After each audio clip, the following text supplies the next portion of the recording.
We're Kublai Khan, and this is a commentary track for True Fear. Lyrically and stuff like that, it's just about, the tensions of, police brutality, between, the police force and just everyday civilians. I talk about, some of the personal issues and struggles that I've had with police officers, and then I try and just break it into a broader view of, just the current climate that we're all kind of living in with the stresses and anxieties of that shit, and that it is a reality that people, they choose to ignore, or they think that it's part of some kind of agenda. And it's like, I wasn't part of any fucking agenda. I didn't ask to be this way. Nobody that has ever been harassed for something, 9 times out of 10 asked for it. If you're out there doing some shit, just minding your own business, and the next thing you know, your night's ruined or some shit, or you end up, beaten up or some shit for nothing. That's dumb. That's ridiculous, I feel like a lot of people assume that whenever they hear a story about police brutality, they immediately assume that the victim was doing something. I feel like it touches on that. Yeah. That's the go-to, you must have been fucking doing something wrong or something. It's like, dude, watch the tape. Probably not. So we did this video in Hartford. Well, yeah. All the live stuff of us was in Hartford, underneath the venue, in the basement of the venue, on tour in, February? Yeah. We were on tour with I Am and Varials, shot by Eric Easterday, everyone's favorite photographer. Yeah, and then we're almost all wearing our own merch in this video. True. Yeah, he did a lot of wacky shit with the colors. Made it look cool. Yeah. Originally, I wanted to put it on VHS because I thought it would look cool, but... Are we going to do it in the cops logo or something? Yeah. Yeah, we should still do that. There's a guy getting a stunner. Yeah, in Virginia Beach. Yeah, he got fucked up. Yeah. But yeah, it's just a bunch of live shots. It's so quick. Everything happens so fast. By the time I think of something to say, I'm like, that happened 40 seconds ago. That shot, though, I kept saying Matt just looked like a rat. A rat in a cage. I kind of look like a pumpkin wearing a hood or something. Yeah. There's you jumping. He does haircuts. Yeah.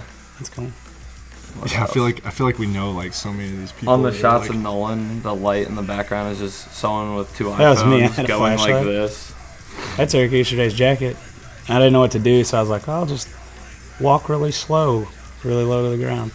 I'll see if it looks cool. It came out alright.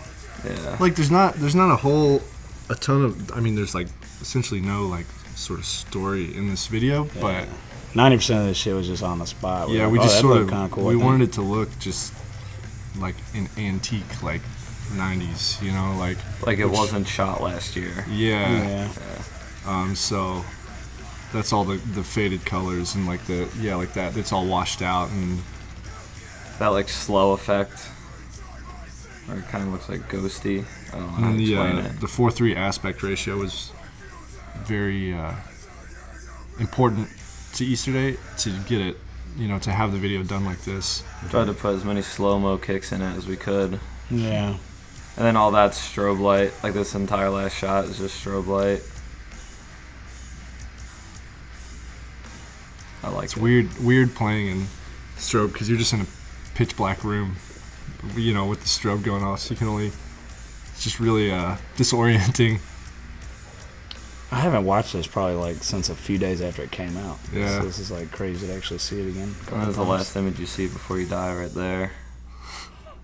Got same hairdo, same hat. Fuck it. We put out 3 videos before this, and they were for the same album. Very polished. Yeah, clean cut, high definition shit. And it was just kind of even for nothing else, just getting something that is the opposite of what we're doing, just so it's something else. Even the beginning of the video, Eric edited in, the There's No Justice in the beginning is the crowd. It's not even the recording.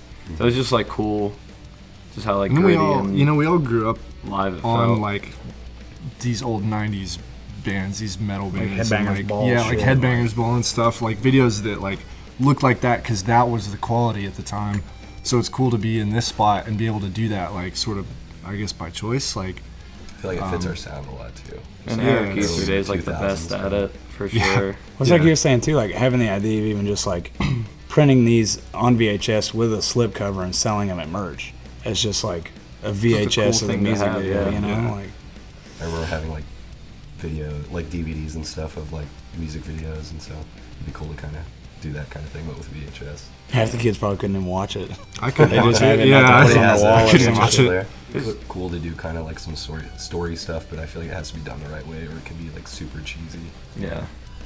That's kind of A lot of cheese involved when it comes to Yeah, stories. we're a very like sort of live performance band. I feel like that's sort of our selling point, you know, like, and so when we do the music videos, it's to touch a little bit on that. It gets the point across more than More than I guess the story. The style feels old now, but like I was saying earlier, back then that was it. That was the quality. It looks like it was shot that way, you know, the way we're trying to do it, but the quality that they had, that's just what they had. A lot of that stuff looks like it was shot on a potato and shit, so it's just kind of cool to go back to that, or at least kind of like mimic it, you know?